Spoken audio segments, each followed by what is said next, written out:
Welcome to our channel study passion. तो guys आज की इस वीडियो में हम अपना नया चैप्टर स्टार्ट कर रहे हैं जो कि है the origin and evolution of the earth.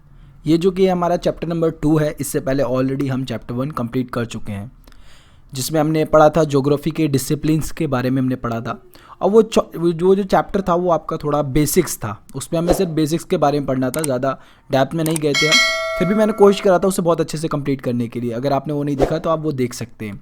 Okay, अब जो हमारे जो चैप्टर स्टार्ट हो रहे हैं ना वो मेन स्टार्ट हो रहे हैं, क्योंकि उसमें हमने पढ़ा था कि ज्योग्राफी क्या होता है। देखिए पूरा सीक्वेंस है। उसमें हमने पढ़ा था चैप्टर 1 में हमने कि ज्योग्राफी क्या है, ज्योग्राफी क्यों पढ़नी चाहिए, ओके, उसके डिसिप्लिन्स क्या है, ओके, डिसिप्लिन में क्या वेरिएशन है, वो सारी चीज़ें उसमें पढ़ी थी। अब हम इस चैप्टर में क्या पढ़ेंगे, the origin and evolution of the earth, कि हमारी अर्थ का ओरिजिन कैसे हुआ, इवोल्यूशन कैसे हुआ, ओके। और इसमें हम ये देखेंगे कि हमारे स्टार्स के फॉर्मेशन कैसे हुआ, सोलर सिस्टम का फॉर्मेशन कैसे हुआ, ये प्लैनेट्स का फॉर्मेशन कैसे हुआ, ये बिग बैंग थ्योरी क्या है, वो सब इसमें हम कंप्लीट करेंगे। तो विदाउट फर्दर डिले हम स्टार्ट करते हैं हमारा नया चैप्टर। तो देखिए गाइस, इसमें ओरिजिन एंड इवोल्यूशन की बात करी जाएगी। तो सबसे पहले यहाँ पर क्या है, आपकी दो थ्योरीज़ हैं जिसमें हम इसमें अब स्टार्ट करेंगे। तो एक अर्ली थ्योरीज़ है और एक आपकी जो हम बात करेंगे इसमें एक बाइनरी थ्योरी। ओके, ये तो जो बात करती हैं ना, ये बात करती हैं कि भाई हमारी अर्थ का ओरिजिन कैसे हुआ। ये जो थ्योरी हैं दो, ये सिर्फ बात करती हैं कि हमारी अर्थ का कैसे ओरिजिन हुआ। और जो हमारी तीसरी है उसमें हम बात करते हैं, जिसमें मॉडर्न थ्योरीज, इसमें हम बात करते हैं कि ओरिजिन ऑफ द यूनिवर्स, मतलब यूनिवर्स का कैसे ओरिजिन हुआ। अब सबसे पहले हम स्टार्ट करते हैं अर्ली थ्योरीज के साथ। तो ओरिजिन ऑफ द अर्थ पढ़ेंगे इसमें हम। A large number of hypothesis were put forth by different philosopher and scientist regarding the origin of the earth. Okay, इसमें बोला गया है, देखिए सबसे पहले इस वर्ड का मतलब समझ लीजिए। हाइपोथेसिस का मतलब क्या होता है, इसका मतलब होता है N assumption made for the sake of N argument. Okay, इसमें मतलब आप एक अजम्पशन लगाते हैं एक किसी आर्गूमेंट को सही प्रूव करने के लिए। ओके, ये एक आपका अजम्पशन है, इसे आप सिंपल वे में लीजिए, ये आपका अजम्पशन है। तो यहीं पर वही चीज़ बोली गई है कि मतलब डिफरेंट फिलोसोफर और जो साइंटिस्ट हैं उन्होंने कुछ अजम्पशन ली। फिर धीरे धीरे क्या हुआ, जो सबसे पहले हमारे फिलोसोफर थे, जर्मन फिलोसोफर, ये इमैनुअल कांट, इन्होंने मतलब कि एक आर्ग्यूमेंट दिया था। फिर बाद में मैथमेटिशियन लेपेस ने क्या करा, इसे रिवाइज किया था 1796 में। फिर उन्होंने इसको क्या नाम दिया है, इस थ्योरी को इन्होंने नाम दिया nebular hypothesis. Okay, nebular hypothesis. अब ये है क्या, इस दो इन वर्ड का मतलब समझ लेते हैं। नेबुलर का मतलब हो गया cloud of gases and dust. Okay, cloud है जिसमें मतलब बहुत सारी गैसेस है और डस्ट है। ओके, उसका मतलब होता है निबुला। और हाइपोथेसिस का मतलब तो मैंने आपको बता ही दिया। तो उससे रिलेटेड यहाँ बात की गई थी। इनका कहना था जो प्लैनेट्स हैं हमारे, वो फॉर्म हुए हैं out of the cloud of material associated with the youthful sun which is slowly rotating. इनका कहना मतलब ये था भाई, जैसे मान लीजिए ये सन है, तो सन के आसपास ना बहुत सारे क्या है, क्लाउड्स हैं। इनका कहना था कि सन के आसपास बहुत सारे क्लाउड्स हैं, इनका कहना था ये। और फिर इनका कहना ये था कि बाद में क्या हुआ, जो प्लैनेट्स बने हैं ना, ये कंडेंसेशन होकर के, इस क्लाउड्स का कंडेंसेशन होकर के ये प्लैनेट्स बने हैं, इनका कहना ये था। अब बाद में क्या हुआ, और भी साइंटिस्ट आए, ठीक है, जिन्होंने अपनी अपनी अलग अलग आर्ग्यूमेंट दिए, अपने अपने अलग अलग हाइपोथेसिस दिए। जिसमें आप देखें तो in 1900 Chamberlin and Moulton consider that a wandering star approach the sun. इनका कहना था कि जो हमारा सन है अभी, सन को किसी और वंडरिंग स्टार ने क्या करा, जैसे मान लीजिए ये एक आपका वंडरिंग स्टार है, मतलब वंडरिंग मतलब आप देखें तो इधर उधर घूमने वाला स्टार कह सकते हैं। वो एक स्टार आया जो सन के पास आया और सन से उसने क्या करा, उसका सन से जो है ना कोलिजन हुआ, उसकी वजह से क्या हुआ, सन में से ना एक थोड़ा सा पार्ट जो है अलग निकल के आया। किस शेप का, cigar shaped extension of material was separated from solar surface. Okay, तो यहाँ से क्या हुआ, एक शिगार शेप्ड मटेरियल जो है वो निकला, ऐसे शिगार शेप होती है ना, वो ऐसा मटेरियल निकला सन के बाहर से। फिर बाद में क्या हुआ, ये जो था, ये आपका जो स्टार था वो तो मूव अवे कर गया, पर ये जो मटेरियल था इसने क्या करा, स्टार्ट कर दिया रोटेटिंग, इसने सन के रोटेशन करना स्टार्ट कर दिया।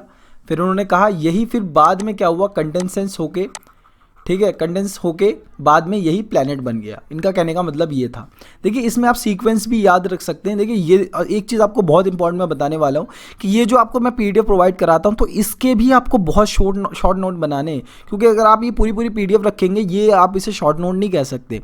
आप बस ये पीडीएफ जिससे आप पढ़ सकते हैं, समझ सकते हैं, फिर इससे आप और भी शॉर्ट नोट बनाइए, ठीक है। अब जैसे यहाँ पर हम पढ़ रहे हैं, तो जैसे हमने ये मैथमेटिकल लेबल्स के बारे में पढ़ा, ये आपका फिलोसफर के बारे में पढ़ा हमने, ये जो नेबुलर हाइपोथेसिस के बारे में पढ़ा, तो इनका ना सिर्फ आप वर्ड वर्ड लिख के अपना जितना जिससे आपको समझ में आ जाए ऐसे बनाइए नोट्स, बहुत शॉर्ट नोट बनाइए। अगर आपको इसके ऊपर वीडियो चाहिए कि हाँ सर हम कहते हैं शॉर्ट नोट बनाए, बहुत ही कम मतलब कि कंसाइज वर्ड्स में कैसे हम अपना मतलब पूरे चैप्टर कंप्लीट करें, तो वो आप बता दीजिएगा, कमेंट कर दीजिएगा, मैं उसके ऊपर भी वीडियो बना दूंगा एक, ओके, जिसमें हम बात करेंगे कि नोट्स मेकिंग के ऊपर ही बात करेंगे।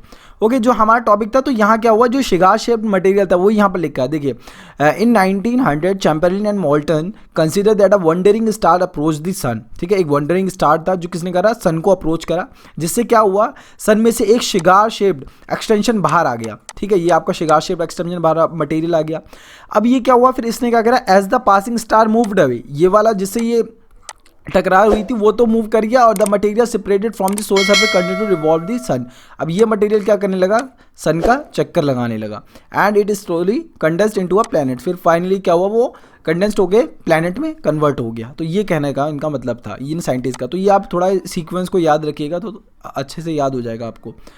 अब बात करते हैं, अब एक हमारी बाइनरी थ्योरीज है। अब इस बाइनरी थ्योरीज के अकॉर्डिंग कहा जाता है कि जो हमारा सन है ना उसका भी एक कंपेनियन है, मीन्स कि हमारा जैसे सन है तो सन के साथ एक और आप कह सकते हैं स्टार है, ओके, एक और उसका कंपेनियन है। तो ये later the argument considered of a companion to the sun to have been coexisting, this argument are called binary theories. Okay, इसी को क्या किया गया, बाइनरी थ्योरी कहा गया। इस थ्योरी के अकॉर्डिंग ये था कि सन का एक कंपेनियन है जो उसके चक्कर लगाता है, इस थ्योरी के अकॉर्डिंग ये था। लेकिन 1900 में चैम्बरलिन और मोल्टन ने जो आपको थ्योरीज दी थी, तो उन्हें और अदर जो हमारे साइंटिस्ट थे, जैसे आपका हो गया सर जेम्स जीन्स करके थे एक, तो उन्होंने भी सपोर्ट करा था, और एक आपके थे हारोल्ड जेफरी करके थे। ओके, तो एक आपके जेफरी थे। तो ये आपको बुक के अंदर मिल जाएगा। तो यहाँ पर बस ये एक थोड़ा सा पॉइंट रह गया था लिखने के लिए, वो मैंने यहाँ पर बता दिया आपको। ठीक है, तो बस सपोर्ट करा था, इतना कुछ भी इंपॉर्टेंट नहीं है, बट ये कि इसमें ये पता होना चाहिए सपोर्ट किन के थ्रू गया था, थोड़ा साइंटिस्ट के बारे में पता होगा तो सही रहेगा। बाकी ये सीक्वेंस को याद रखिएगा आप।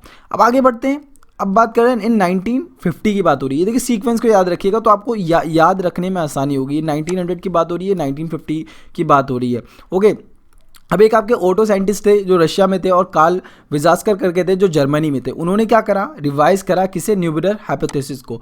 अब हमारी न्यूबुलर हाइपोथेसिस थ्योरी क्या थी, इसमें ये थी, इस थ्योरी के अकॉर्डिंग हम पढ़ रहे थे कि जो हमारा सन है उसके जो चक्कर लगा रहे, जो हमारा सन है उसके चक्कर लगा रहे कि आपके जो सन है उसका चक्कर लगा रहा है क्लाउड मटेरियल। ठीक है, क्लाउड का जो मटेरियल वो चक्कर लगा रहा है, उससे ही हमारा प्लैनेट बना है। इनका कहने का मतलब ये था। पर अब ये जो थ्योरी है वो रिवाइज करी गई किनके द्वारा, वो भी देख लेते हैं। ये करी गई ऑटो स्किमिट के द्वारा, रशिया में जो थे, और कार्ल विजास्कर जो जर्मनी के थे, इन्होंने इसको रिवाइज करा इन 1950 में।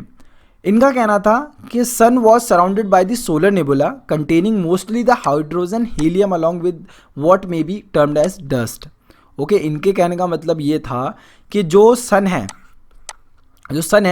उसके आसपास जो है ये नेबुलर क्लाउड्स तो हैं, बट इन क्लाउड्स का जो फॉर्मेशन हुआ है ना, ये ज़्यादातर कंटेन करते हैं हाइड्रोजन को एंड हीलियम। इनके कहने का ये मतलब था कि ये इसे ज़्यादा कंटेन करते हैं, और इसी को उन्होंने एज अ डस्ट टर्म कर दिया था। ठीक है, इसे डस्ट के तौर पर लिया जाता है। अब क्या हुआ, अब इनमें क्या हुआ, जैसे मान लीजिए इनमें फ्रिक्शन पैदा होने लगा, कोलिजन होने लगा। ठीक है, कोहिजन होने लगा। कोहिजन मतलब होता है जब सेम दो ऑब्जेक्ट होते हैं उनमें फोर्सेस लगता है आपस में। ओके, और कोलिजन मतलब आपस में जब दो मटेरियल जो है वो टकराते हैं। ओके, तो उससे क्या हुआ, ये डिस्क शेप्ड, ऐसे डिस्क शेप्ड क्लाउड बन गया। डिस्क शेप्ड बन गया, डिस्क देखी होगी ना हमने सीडी टाइप का, वैसे यहाँ पर आपका ये क्लाउड बन गया, जो यहाँ पर लिखा formation of disc shaped cloud and the planets were form through the process of accretion. अब इसमें क्या हुआ, अब ये फ्रिक्शन पैदा हुआ, कोलिजन हुआ, जिसकी वजह से क्या हुआ, इसमें फिर ये ऐसा डिस्क टाइप में आपके यहाँ पर शेप बन गई, और फिर बाद में यही कंडेंस होकर के प्लैनेट बन गए। इनके कहने का मतलब यही था, यही कंडेंस होकर के प्लैनेट बन गए। ओके, तो इनके कहने का मतलब ये था। इसे इग्नोर में मिटा देता हूँ, फिर आपको समझाता हूँ और अच्छे से। आई होप आपको समझ में आ रहा होगा। ओके, अगर आपको कोई भी डाउट हो तो आप नीचे पूछ सकते हैं कमेंट में। अब ये थी हमारी दो थ्योरी, जिसमें हमने पढ़ा अर्ली थ्योरीज़ के बारे में और बाइनरी थ्योरीज़ के बारे में। देखिए मैं ज़्यादा जल्दी नहीं कर रहा, क्योंकि जल्दी करें चीज़ें समझ में ना आए तो बेकार है, क्योंकि ये चैप्टर्स ऐसे हैं ना, किसी ने आपको इतने अच्छे से नहीं समझाया होगा, और इसमें थोड़ा सा ये होता है कि समझ में आ जाए तो बहुत बढ़िया, अगर नहीं आता ना तो एक वो रहता है कि यार नहीं आया समझ में, इसकी थ्योरीज टाइप थोड़ा हो जाता है। तो इसलिए ना इसे हमें थोड़ा समझना पड़ेगा आराम से, तो समझ में आएगा। अब बात करते हैं मॉडर्न थ्योरीज़ की। मॉडर्न थ्योरीज़ के अकॉर्डिंग जैसे कि हमारा इसमें हम बात करेंगे सिर्फ ओरिजिन ऑफ द यूनिवर्स। अभी तक हम अर्ली थ्योरीज़ के हिसाब से पढ़ रहे थे, तो जिस पे हम पढ़ रहे थे सिर्फ ओरिजिन ऑफ द अर्थ की बात हुई थी। फिर इसमें भी आपके देखें तो बाइनरी थ्योरीज़ में भी हम क्या कर रहे थे, कंपेनियन है एक हमारे सन के साथ, ओके। तो उसमें भी हमने क्या करा था, सिर्फ अब हम प्लैनेट के बारे में पढ़ रहे थे, हम अर्थ के बारे में पढ़ रहे थे, ओरिजिन ऑफ द अर्थ के बारे में पढ़ रहे थे। लेकिन अब हम पढ़ रहे हैं कि ओरिजिन ऑफ द यूनिवर्स। देखिए origin of the universe modern theories में जब साइंटिस्ट को लगा कि अगर हम यूनिवर्स के बारे में पढ़ेंगे तो जाहिर सी बात है यूनिवर्स में ही अर्थ आता है, तो अर्थ की तो स्टडी अपने आप हो जाएगी। तो मॉडर्न थ्योरीज के हिसाब से ये है कि यूनिवर्स की स्टडी करी गई। अब इसमें देखिए most popular argument regarding the origin of the universe is the big bang theory. अब ये बिग बैंग थ्योरी क्या है? It is also called expanding universe hypothesis.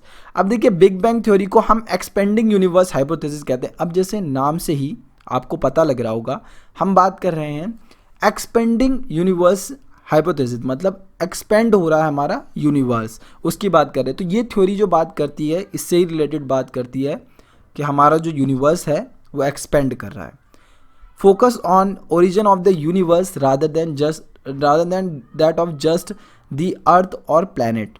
अब यहाँ हम क्या कर रहे हैं, हम यहाँ पर यूनिवर्स के बारे में पढ़ रहे हैं, रादर देन सिर्फ हम अर्थ के बारे में नहीं पढ़ रहे हैं, हम यहाँ पर पूरे यूनिवर्स के बारे में पढ़ रहे हैं। बिग बैंग थ्योरी जो बात कर रही है वो पूरे यूनिवर्स की बात कर रही है। अब एक एडविन हबल थे साइंटिस्ट, इन्होंने इन 1920 में provide evidence that universe is expanding, okay. उन्होंने कुछ एविडेंस भी प्रोवाइड कराया जिससे ये प्रूव हो कि हाँ भाई यूनिवर्स जो है एक्सपेंड कर रहा है।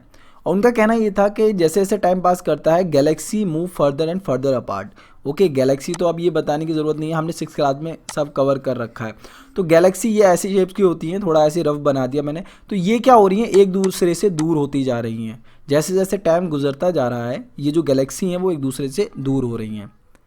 अब इसको अगर आप देखना चाहें तो एक डायग्राम के एक एक्सपेरिमेंट के थ्रू भी आप देख सकते हैं। जैसे मान लीजिए आप कोई बैलून वगैरह घर पे लाए और उस पर आपने ऐसे ही मिल्की वे और जो हमारी गैलेक्सी की तरह आपने क्या करा, यहाँ पर फिगर्स बना दिए ऐसे।